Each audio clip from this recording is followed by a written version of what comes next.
Ellos se asombraron aún más y dijeron: entonces, ¿quién puede ser salvo? Entonces Jesús, mirándolo, dijo: para los hombres es imposible, mas para Dios no, porque todas las cosas son posibles para Dios. Entonces Pedro comenzó a decirles: he aquí, nosotros hemos dejado todo y te hemos seguido a ti. Jesús respondió: de cierto os digo que no hay ninguno que haya dejado casa, o hermanos, o hermanas, o padre, o madre, o mujer, o hijos, o tierras, por causa de mí y del Evangelio, que no reciba 100 veces más ahora en este tiempo, casas, hermanos, hermanas, madres, hijos, tierras, con persecuciones, y en el cielo, con persecuciones, y en el siglo venidero la vida eterna. Pero muchos primeros serán postreros, y los postreros primeros. Esta es una lección que viene de atrás, que viene de la línea de los que tienen que ser niños para heredar el reino de los cielos. ¿Está bien? Los herederos por naturaleza del cielo son los niños. Pero aquí, después de la discusión que ha tenido, la discusión de la enseñanza que deja a la pregunta del joven rico, al cual el Señor amó, como dice el Evangelio de Marcos, y que tuvo una importante cuestionamiento en relación a su riqueza. La única cosa que le faltaba a este muchacho era vender lo que tenía y seguir a Jesús, pero era un reto muy grande porque tenía muchas posesiones. Es muy curioso que Pedro, que siempre es el que habla, casi siempre es el que habla, Pedro resume casi que la lección en una cosa interesante, y es que él dijo: Señor, nosotros lo hemos dejado todo y te hemos seguido. ¿Qué significa dejar todo por Jesús? Tenemos que hablar de esto de manera muy clara. Dejar todo por Jesús. Porque algunas misiones, sectas, incluso grupos de adoctrinamiento o de entrenamiento bíblico-teológico, hacen mucho énfasis en esto de dejar todo por Jesús. Conozco 2 o 3 misiones que literalmente apartan a los muchachos que van allá a estudiar y prepararse para el servicio dentro de la iglesia. Los pastores los enviaban. Ahora ya eso prácticamente está liquidado, porque los pastores se dieron cuenta que los muchachos iban a esas instituciones y no regresaban a la iglesia, sino se iban de misioneros por fe a diferentes partes del mundo. Muchos de ellos pasaban momentos muy difíciles y ellos literalmente trabajaban el asunto que había que dejarlo todo, y dejarlo todo es como estás descrito en Marcos, es decir, dejar casa,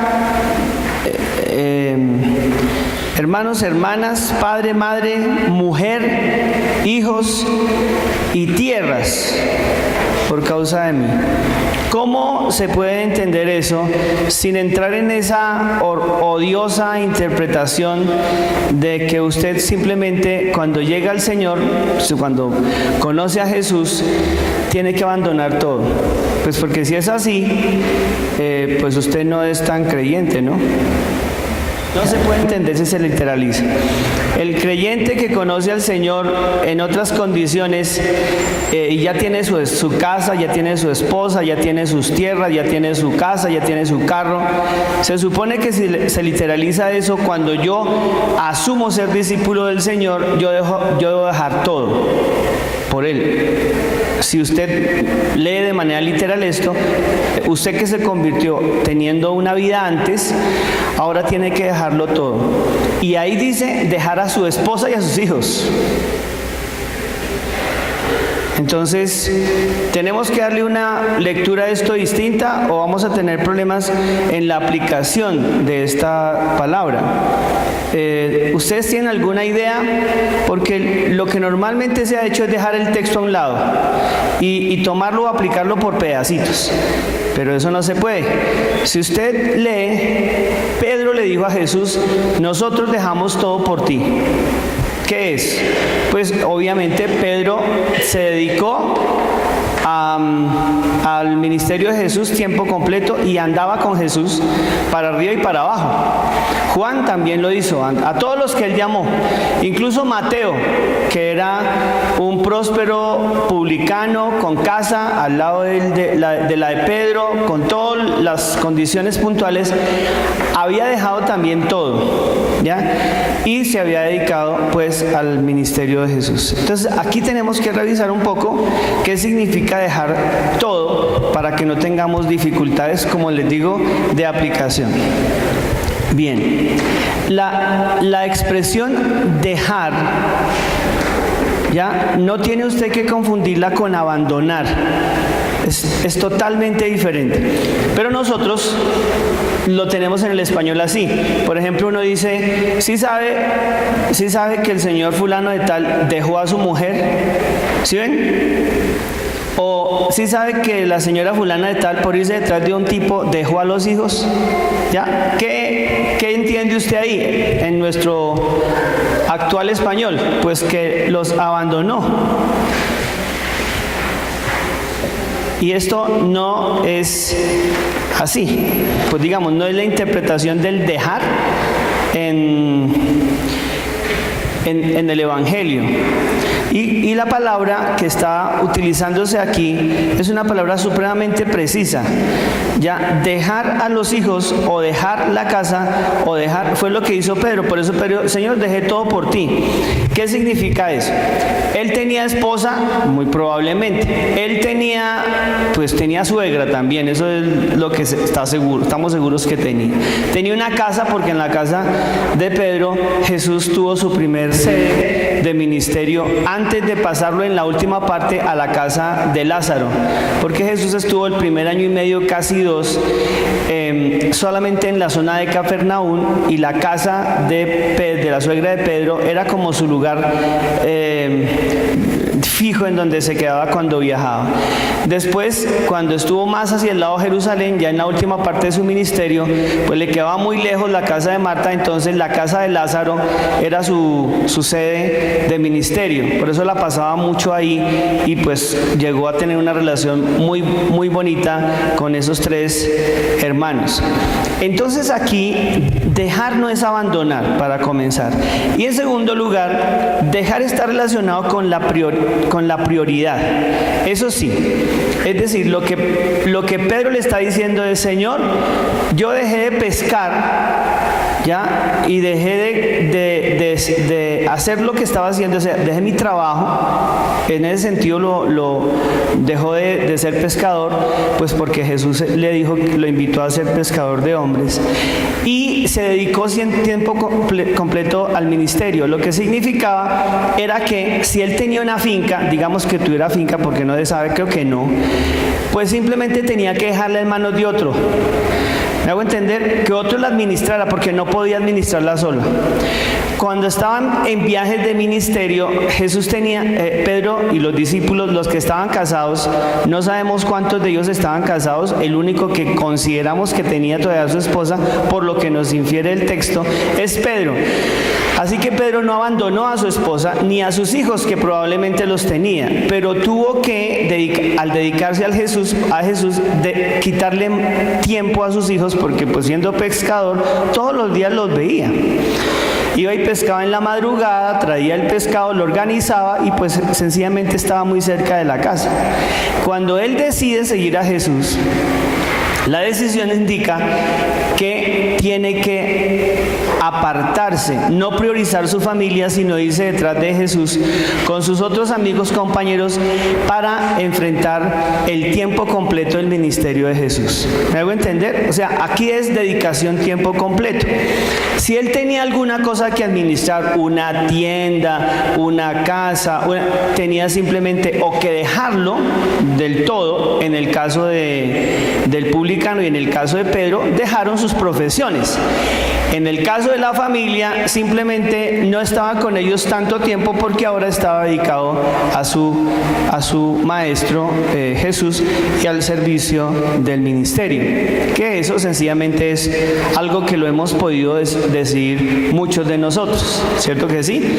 Hasta algunos laicos deciden eso cuando abandonan, y en la palabra abandonar otra vez está relacionado con cuando se apartan un poco en el tiempo y dedican más tiempo a las labores del ministerio. ¿Me hago entender? A eso es que se refiere el Señor. Ellos no son la prioridad. Ellos no son los que estorban, digámoslo así, para que se pueda servir al Señor, para que se pueda trabajar para el Señor. Dejarlos significa no priorizarlos y seguir adelante en medio del servicio que el Señor lo pone a hacer. Los pastores y los líderes sacrificamos mucho del tiempo que es para nuestros hijos o para nuestra esposa, nuestra familia. Y en ese sentido el ministerio de la esposa del pastor es el ministerio del pastor, porque la esposa acepta los tiempos en el que el esposo tendrá que separarse. En el caso de la esposa de Pedro, esa fue también una aceptación de ella, que él tuviera que ir con Jesús para arriba y para abajo en el ministerio que estaba desarrollando. Dejar entonces significa no priorizar, es decir, apartarse por el ministerio del tiempo de ellos. Por supuesto que en el primer año y medio o los 2 años primeros de Jesús, Pedro se veía un poco más con la esposa y con la familia, pues porque tenían como centro de operación la casa de su suegra, su casa. Pero cuando se pasan a trabajar sobre el lado de Jerusalén, ese año y pico Pedro estuvo seguramente bastante distante o no iba tan seguido, porque además no existían los medios que hay ahora para el transporte. A eso es que se refiere dejar. Ahora, cuando se dice, ¿y cómo se compensa? Bueno, primero que todo el tema económico es muy interesante para los que dicen que cuando uno se mete al Señor lo que hace es perder plata. Eso no es verdad. Pues si se cumple lo que el Señor prometió, no es cierto. Y a todos se nos ha cumplido, se los aseguro. A todos se nos ha cumplido. Pero no se pierde nada. De hecho se gana. El Señor dice, Él recibirá 100 veces más de lo que ahora tiene en este tiempo. O sea, Él multiplica nuestros recursos. Claro que los multiplica, hermanos, en serio que sí, y los multiplica mucho. Yo soy un testimonio de eso y la gran mayoría de ustedes también. Seguir al Señor es una bendición, no es una pérdida.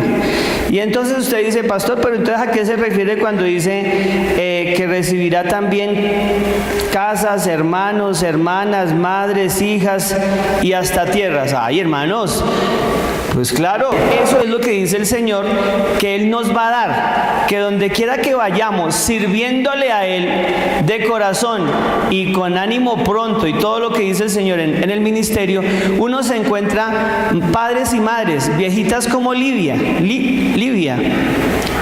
que lo trata a uno como si fuera su mamá. Que lo atiende, que lo consiente. Esas son mamitas que el Señor le consigue a uno en el camino. Hermanos y hermanas que están al tanto y pendientes de, nosotros podemos hablar de eso. Y cada uno de los que tienen aquí experiencia de misión, saben que el Señor, cuando uno va para esos lugares, aparece que no solamente una casa. Acuérdense que la casa es el lugar que uno tiene para dormir y para vivir, no es la que se va a llevar, ¿me hago entender? Entonces el Señor no le pone cuidado si es su casa propia. No. ¿Cuántas casas tenemos nosotros cuando vamos a Dabeiba? En donde uno dice, ¿quién me quiere recibir? 2, 3, 4, tiene 5 o 6 casas disponibles. Entonces Él lo prometió y lo cumplió, ¿sí o no? Lo que pasa es que nosotros no somos pedigüeños, pero si nosotros quisiéramos y dijéramos, ¿sabe qué, hermana? Me voy. Hay hermanos que sí son así, ¿eh? ¿Sabe qué, hermana? Yo voy para Bogotá. A mí me gustaría llevar papa, yuca, frijol, café. Adivinen qué pasaría. Hermanos, uno puede ir por ello, camine, hermano, para la finca y mire, o ellos mismos se lo traen cuando uno está perezoso. ¿Eso qué significa? Que uno tiene finca a su disposición. Claro.